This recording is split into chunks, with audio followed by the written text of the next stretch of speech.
নমস্কার, সময় কলকাতায় আপনাদের সবাইকে স্বাগত। টলি হলি বলি নিয়ে আমি হাজির পাইল। প্রথমেই চোখ রাখবো টলি পাড়ার দিকে। রাজনীতি থেকে অবসরের ইঙ্গিত দিলেন বারাসাতের তারকা বিধায়ক চিরঞ্জিত চক্রবর্তী। রবিবার এক জনসংযোগ কর্মসূচিতে গিয়ে তার মন্তব্য, আমার অনেক বয়স হয়েছে, তাই মনে হয় সময় এসেছে হস্তান্তরের। এখন আমি নিজের মতো বাঁচতে চাই। এমনও মন্তব্য শুনে রাজনৈতিক মহলের একাংশের মত, প্রার্থী না হওয়ার জল্পনা উস্কে দিলেন বারাসাতের তিনবারের বিধায়ক তথা অভিনেতা চিরঞ্জিত চক্রবর্তী। তা নিয়ে ইতিমধ্যেই গুঞ্জন শুরু হয়েছে। রবিবার বিকেলে হ্যালো কাউন্সিলর অ্যাপ উদ্বোধন অনুষ্ঠানে এসেছিলেন বিধায়ক চিরঞ্জিত চক্রবর্তী। সেখানেই সাংবাদিকদের মুখোমুখি হয়ে তিনি বলেন, 15 বছর এখানে আছি, মানুষের সঙ্গে মিশলাম, ভালো মন্দে রইলাম, মানুষ আমাকে যাচাই করেছে, আমি বুঝেছি বারাসাতের মানুষ আমাকে পছন্দ করে, সম্মান করে। কিন্তু এখন আর আমি নিজের মতো বাঁচতে চাই। আমার মনে হয় এবার সময় এসেছে হস্তান্তরের।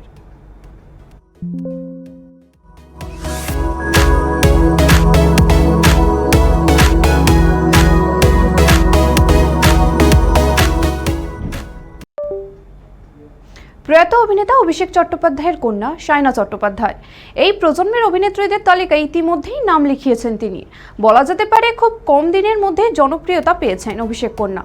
ছোট পর্দায় দর্শক তার অভিনয় পছন্দও করছেন খুব। তবে এসব কিছুর মধ্যে হঠাৎই বেজায় চড়লেন সায়না চক্রবর্তী। জানা যাচ্ছে সদ্য জন্মদিন গিয়েছে তার।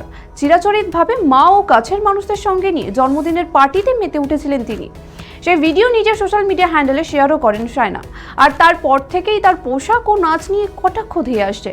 এবার একটি ভিডিওতে এরই জবাব দিয়েছেন সায়না। বলেছেন, আমার জন্মদিনের ভিডিওতে আমি আপনাদের কিছু কমেন্ট দেখলাম। আমার পোশাক নিয়ে আপনাদের এত সমস্যা কিসের? আপনাদের কোনো অধিকার নেই আমার পোশাক নিয়ে কোনো মন্তব্য করার।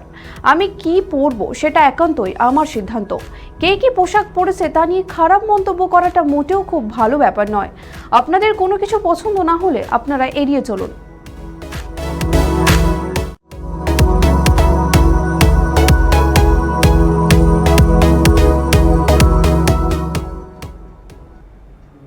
প্রকাশ্যে এলো ইন্দ্রদীপ দাশগুপ্তর ছবি গৃহপ্রবেশের পোস্টার। এই ছবিতে মুখ্য চরিত্রে রয়েছেন শুভশ্রী গঙ্গোপাধ্যায় ও জিতু কমল। তবে এর পাশাপাশি প্রযোজনা সংস্থার সোশ্যাল মিডিয়া হ্যান্ডেলে চোখ রাখতে মিলল আরও এক নতুন চমক। ইতিমধ্যে সোশ্যাল মিডিয়ার পোস্টারটি পোস্ট করেছে এই ছবির প্রযোজনা সংস্থা ক্যালিডোস্কোপ। আর সেখানেই ছবির অন্যান্য অভিনেতা অভিনেত্রীদের সঙ্গে ট্যাগ করা হয়েছে আবির চট্টোপাধ্যায়কেও। তাহলে কি জিতু কমল ও শুভশ্রী গঙ্গোপাধ্যায়ের পাশাপাশি এই ছবিতে রয়েছেন আবির চট্টোপাধ্যায়ও? কিন্তু এখনো পর্যন্ত ছবির প্রচার থেকে পোস্টার কোথাও তার দেখা মেলেনি। এই নিয়ে কৌতূহল থাকছে অনুরাগীদের মনে। ছবির চমকের স্বার্থেই কি তাহলে এখনো প্রকাশ্যে আনা হয়নি সেই বিষয় প্রযোজনা সংস্থার তরফে?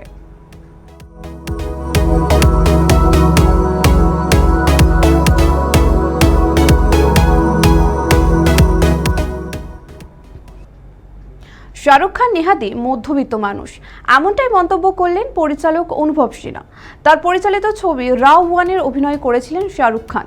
ছবিটি বক্স অফিসে সেইভাবে সাড়া ফেলতে পারেনি ঠিকই, কিন্তু ছবির বিষয়বস্তু বলিউডের নতুন দিশা দেখিয়েছিল। শাহরুখ খানের সঙ্গে কাজ করার অভিজ্ঞতাও ভাগ করে নিয়েছেন অনুভব। এক সাক্ষাৎকারে অনুভব বলেন, খুব অদ্ভুত বিষয় হলো শাহরুখ মনের দিক থেকে খুবই মধ্যবিত্ত। মজা করে বলছি না, মধ্যবিত্ত মানে শুধুই আর্থিক বিষয় বোঝায় না। শাহরুখও বলেছি যে এই খুবই মধ্যবিত্ত ধরনের মানুষ। ও কিন্তু হেসে স্বীকার করেও নেয়। শাহরুখের প্রাচুর্যের অভাব নেই, প্রচুর অর্থের অধিকারীও তিনি আরও বলেন, নামি ব্র্যান্ডের ব্যাগ পেলে বেশি আনন্দ হয় নাকি বোন খুশি আছে এটা জেনে আপনি বেশি খুশি হন। এভাবেই বোঝা যায় মনের দিক থেকে কে বেশি মধ্যবিত্ত।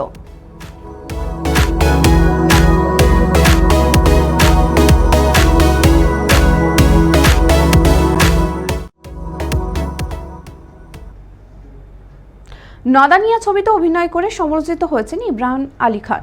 এবার এক পাকিস্তানি সমালোচককে তমুর ইকবালের কটাক্ষের শিকার হলেন শোয়েব পুত্র।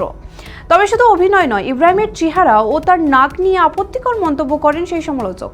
এই বিষয়ে এবার মুখ খুলেন ইব্রাহিমের চর্চিত প্রেমিকা পলক তিওয়ারি। এক সাক্ষাৎকারে পাকিস্তানি সমালোচকের বিরুদ্ধে ক্ষোভ উগরে দিলেন পলক। তিনি বললেন, প্রথমত আপনারা বাহ্যিক সৌন্দর্য নিয়ে কথা বলেন, তারপরে যখন তারকারা অস্ত্রোপচারের মাধ্যমে নিজের চেহারার পরিবর্তন আনেন তখন আপনারাই বলেন কেন করলেন। এর চেয়ে খারাপ পরিস্থিতি আর কি হতে পারে? নিন্দুকদের বিরুদ্ধে ক্ষোভ উগরে দিয়ে পলক আরও বলেন, যাই হয়ে যাক, এরা আসলে সমালোচনাই করতে চান। আপনার নাক, চুল, দেহের ওজন, অভিনয় সবকিছু নিয়ে এরা মন্তব্যই করেন।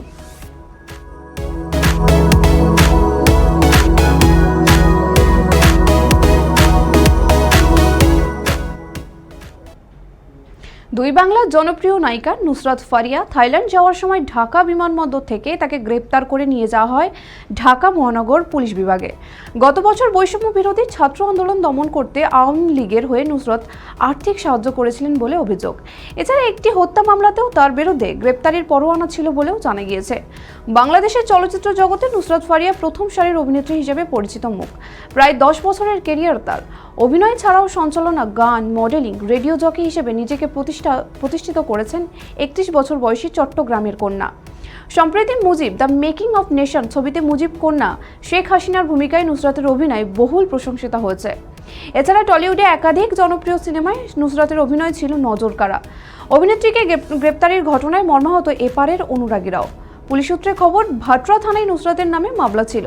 তার পরিপ্রেক্ষিতে তাকে গ্রেপ্তার করা হলেও থানায় নয়, আপাতত ঢাকা মহানগর পুলিশের হেফাজতেই তিনি রয়েছেন। পরবর্তী পদক্ষেপ সম্পর্কে এখনও কিছু জানায়নি পুলিশ। এই খবর জানিয়েছে ঢাকা মহানগর পুলিশের যুগ্ম কমিশনার নাসিরুল ইসলাম। অভিনেত্রীর গ্রেপ্তারের ইউনিট সরকারের প্রতিশোধমূলক পদক্ষেপ বলেও মনে করছে শিল্পী মহলের একটা বড় অংশ।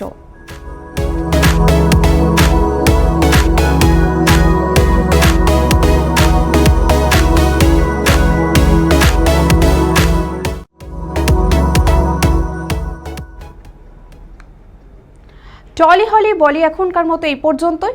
পরবর্তী খবরের জন্য চোখ রাখুন সময় কলকাতায়। সময় বলবে সময়ের কথা।